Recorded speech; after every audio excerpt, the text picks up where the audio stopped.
Hi there, my name is Abraham Chavez, and I'm going to be presenting my third gameplay diary on the game Napoleon Total War. So, let me just load it up real quick, and then I'll start talking about the game. Alrighty, so Napoleon Total War is basically a military strategy game, and it's also a historical game. So it takes place during the 18th to early 19th century um, in Europe. So it does a lot of the history of what happened. And basically, this game follows, as you can see here, Napoleon Bonaparte, one of the craziest dudes in history. Um, so, let me just explain the interface that we have here. So, you have single player, multiplayer options, quit.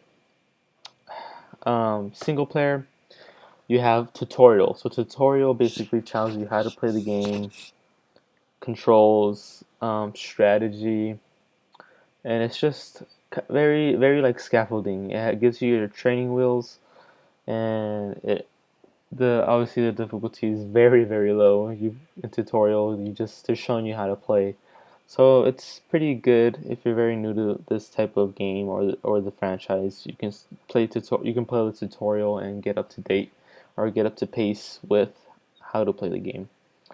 Um, there's also Napoleon's campaign. So if you pick this campaign, you basically take up Napoleon Bonaparte's France, and you play as France, and you basically just try to take over the world, just like he tried to do in real life. You go to Napoleon's battles. These are some of the most famous battles that actually occurred in real life.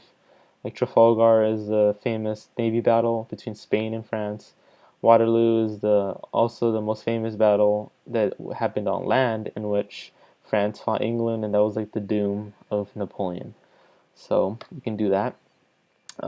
Campaign of the coalitions. If you do this, you basically can be one of the four allies, and there were enemies of France, but these were allies of each other. So Austria, Great Britain, Prussia, and Russia. These four countries were working together to take on France, who was very powerful at the time.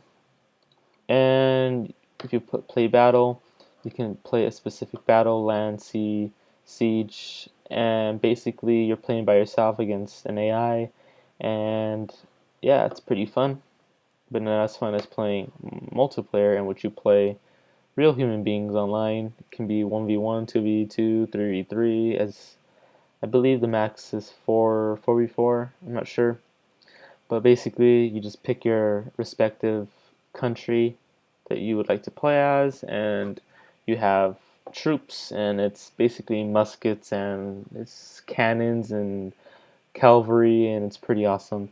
So just I'm going to show you a quick visual of the map. So we'll just play a quick, I'll be England, start the game up. So basically this game is very similar to another game I played before, and it was, I believe, my first gameplay diary, which was Sid Meier's Civilization 5. Basically, it's a you take control of a civilization like you do in this game. So I'm England right now. So you taking control of a civilization, you build it up. Right now, it's obviously a little more civilized. Like in Sid Meier's Civilization 5, you're obviously barely even you're settlers and you're making a whole new country. Obviously, in this game, this England is already an established country, pretty wealthy and pretty powerful. So they have their navy, their armies, and you're ready to go. You're just pretty much building it up a little bit more, and you're just trying to take over the world as well. But in the case of England, you're trying to defend against France. And if you can take over other countries that are in your way, then that's cool too. So, and it's also turn-based like Sid Meier's. And one of the big differences between the two games is in this game, you obviously have this gorgeous map. You can go all over. Obviously, this is just takes place in Europe, so you can't go to Americas, unfortunately. You have Ireland, Scotland, and mainland England, Wales, and you go over. Here's France. So in blue, this is all controlled by France. You see the lower left corner, you can see what you control, and it's basically, oh, so I'll just don't zoom in. So basically you have Russia, Austria, France, Spain, England, and this is how the world looks right now. The same color, represents what you own. So I'm bright red. So basically just own this. I just basically own England, the UK. That's all I own right now. So this helps you see the map a little bit more, because it takes a good while to roam around if you WASD around the map. So you see I have ships here. So you left click to pick what you want to move, and then you right click, and if you hold space bar, and move quicker. So yeah, basically you're moving your armies. So this is an army, and this is actually Napoleon. No, this is Duke of Wellington. So pretty high person right now. High in at like I think he was the prime minister, I believe. So this guy's very important. So you don't want to lose your leaders in this game either. So he's our big leader. Have cavalry, cannons, and some fusiliers, line infantry. So yeah, basically this is the map. Um, you have your respective land masses: France, England, Spain, Russia. Basically, you can have brush, trees. If it's really cold, what's cool about this game is the basic gist of it is to succeed in this game, you have to seize and maintain control of a number of territories. So we have obviously our own territory. We have to defend it as well as take over other territories, which is France, and other allies of France, which weren't too many. You can also, uh, to maintain and control your territories, you have to obviously fight, and your troops in this game have to combat factors such as attrition, not having enough food and water. There's extreme climate that impact the troops as well. So if you have some troops like in here, which is basically the cold, snow, they'll start dying over time. Kind of being more realistic, and as well, you also have to be good to your own people, because they can easily have revolution on your you can easily have a revolution on your hands, and that's not fun at all. And the big difference between this game and Sid Meier's is that you're on the map, right? In Sid Meier's, you fight the battles on the map, and in Napoleon Total War, you fight battles. You fight battles. So let's say your army fights another army here, and it will be a real-time fight, like an in-game real-time fight. So it's pretty cool. Um, so let me just go a little quick. I'll just do a quick span of how big the map is. It's very large. You have Denmark here, France, Russia, Austria. So you're just going around. You have the flags and stuff. This is a diplomat. Um, so yeah, it's just a very huge map, and if you're really good, you'll be able to take it over, which I'm not. So yeah. So this was just a basic look of the map. So I'm gonna exit the main menu, and I'll show you a quick fight in the game mechanics when you actually battle. So just play a battle, land. I'll just pick any map. I want to do an easy one. I'll do grassy flatlands. And basically you have a bunch. Max players tells you how many you can comfortably fit in this map. So you can set funds, the amount of money each person can spend on actually buying troops, because it takes money to buy troops. So I'm gonna just put large for fun. Weather, you have the battle limit, AI strength. I'll just put easy to show. Time of day, relatively easy.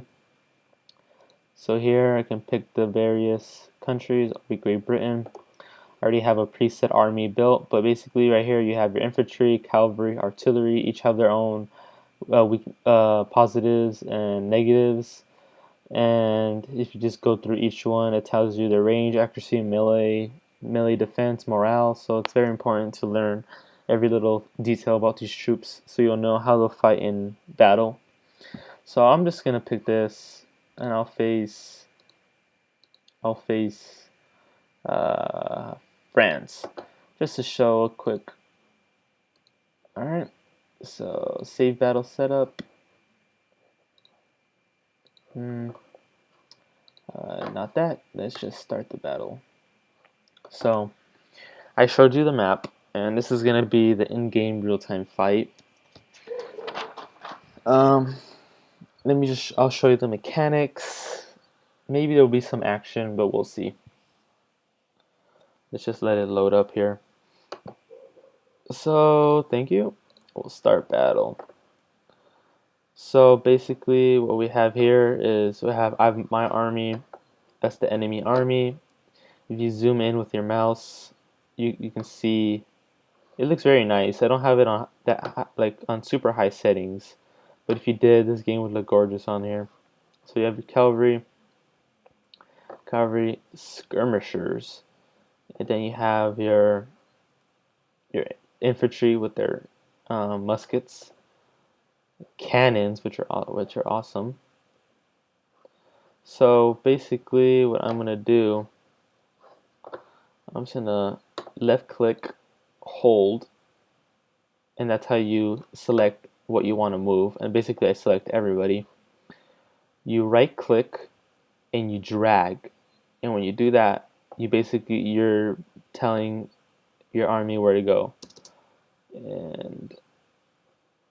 And here you can tell them to halt, speed up, so they'll be running now.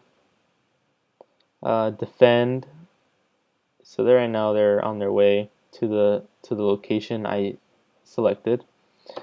And right here is your map.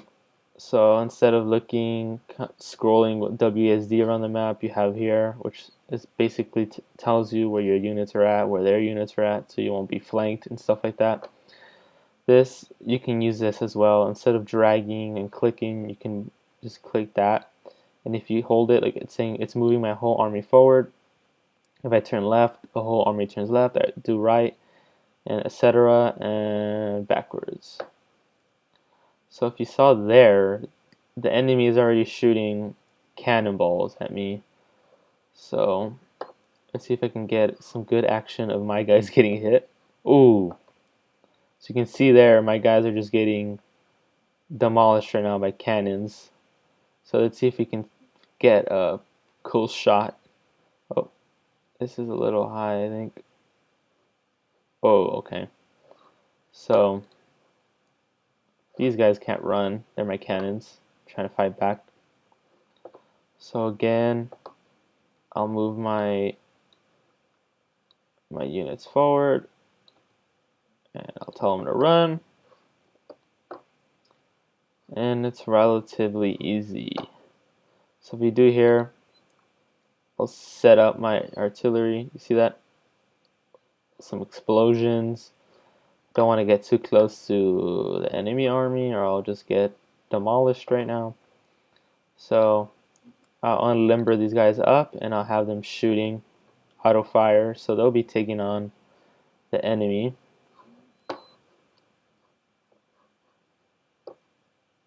So let's see. Any fire. So right now they're just firing. Let's see what happens here. See some of my cannons going by. Some good explosions happening here.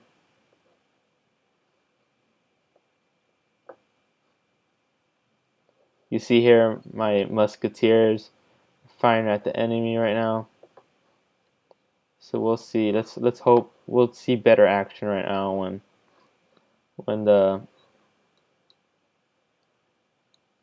when they actually start engaging.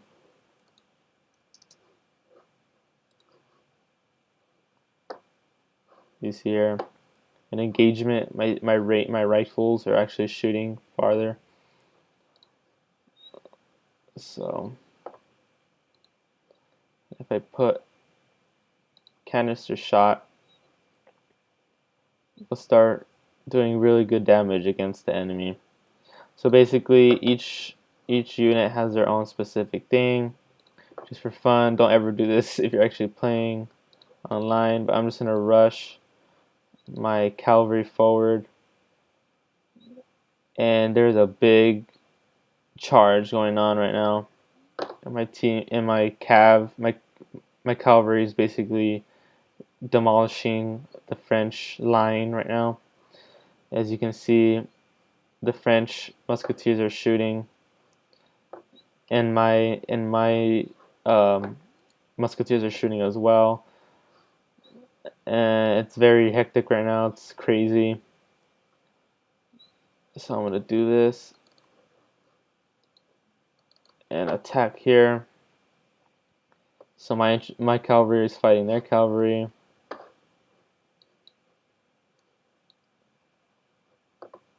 And then basically I think I'm winning the fight pretty much right now. But I should move my my general here, because if your general dies, you lose a lot of morale. So it's actually really awesome. You have specific units like this, like King's German Legion. They're really good. The Highland Foot is one of the top units that you can deploy from the country England. So basically,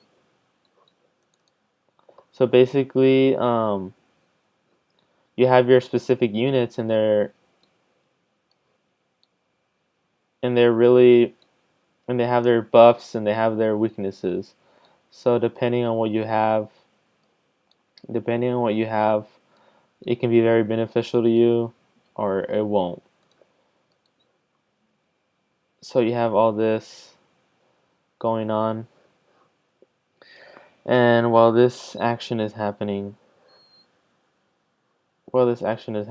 talk about some of the learning experiences that I've had in this game. So basically, I learned from actually playing this game. I actually had fun learning the history of this time. So it basically goes through what life was in this time, but obviously the fun stuff come first, the battles. But you kind of when you're building certain buildings, um, to benefit your states, it's just really it's really awesome what, like, certain stuff you can build. And like, if you build let's say, I don't think you can actually build this, but let's say if you build a dam that, like, holds in water and stuff, or you build I think it's called an aqueduct, but retains water. And if you build that, you get certain advantages that help your the state that you put it in. So like let's say you build something in London, which is the capital of England. If you build something there, you basically um, you basically get positive things like better health and stuff like that. And if you don't have those things, you get a decreased negative effect. And one of the big things in this game is never losing your capital.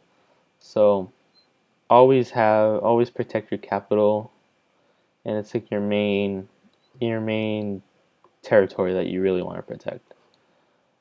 So this battle is basically over. There's some fun.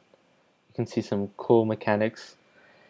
And let's see, what else could I talk about? So yeah, as I was saying, it really helped me um, look into history and actually enjoy it. Because in high school or any other history class, it's really boring. Like, going over in 1766 or in 45 BC or blah blah blah. It's kind of like playing games that are historical actually are fun, not only because they're games, but it's interactive. Like, you being able to control your army and fighting, and it's just really cool in that aspect. And you also learn historically the single player goes and actually plays out like in real life. So France is really strong in the beginning, and they're taking over country after country, territory after territory. So they're really hard to beat. So you have to really collaborate with your allies in single player game to actually win the campaign. So what I also learned from playing this game, so here I won victory, yay. Um, I learned how difficult and scary it would have been to actually rule a nation, actually fighting, or not fighting, but like running it, controlling all the territories, making sure your people are safe, making sure you have your armies here, you're there, not knowing if your army lost or won.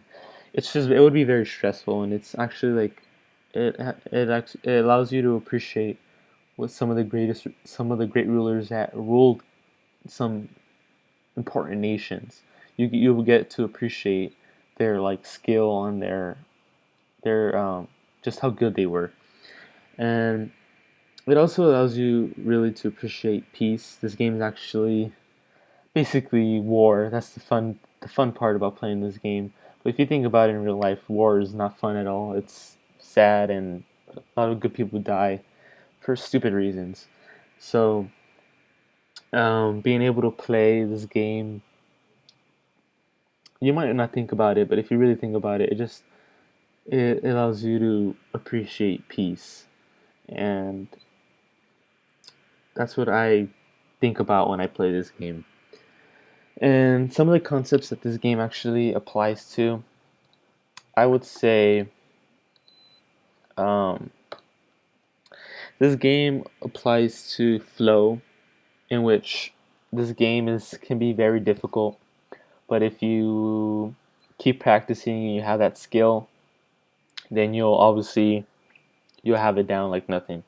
Like I said, if you do those tutorials, you're gonna be a noob at first, but once you start practicing, playing, and trust me, you'll do better. So your skill is also important in this game because the difficulty can be you can put easy, but if you're new to the type of game, it's actually very difficult. So, and if you put very difficult, it's going to be difficult because the nations are just going to be relentless attacking you. So that's how it compares to flow, in which your skill and difficulty can increase or be, it'll keep you engaged. What I'm trying to say. Scaffolding. Um, how this game compares to scaffolding. There is some influences in the way of tutorial.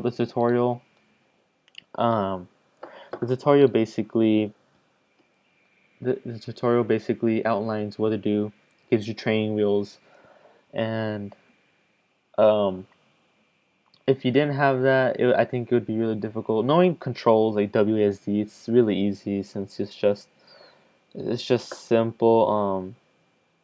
It's just simple movement of WSD and stuff like that. So in terms of controls, easy to learn, but in terms of mechanics and how things play out and diplomacy and all these various things that go on in playing this game, it's the tutorial is really good, and that's what actually is scaffolding is supposed to help you. So it's really good. Collaboration. So this game has what we discussed in class as distributed action of collaboration, in which basically your allies all contributing all contributing to win or to defend your own country. What you're basically trying to do is defend and also take down France. So in collaboration wise in the campaign, um, you have your allies working together, and you have to you have to collaborate, do things. Oh, sorry, the game crashed, but basically I'm done showing the game in general. So, as I was saying, when you collaborate in the campaign, you have your allies, you work together, distributive action. Everyone is doing their own thing, but it's all coming to a one goal, which is to defeat France. You can also have distributed action in online multiplayer, where you're actually playing with real human beings and you're coordinating, having strategies, and most of the time it's kind of like it's not really like League of Legends or Dota or anything like that, in which there's lanes, but basically you have your whole map, and you have your 4 players or how many players you're playing, 4v4, 3v3.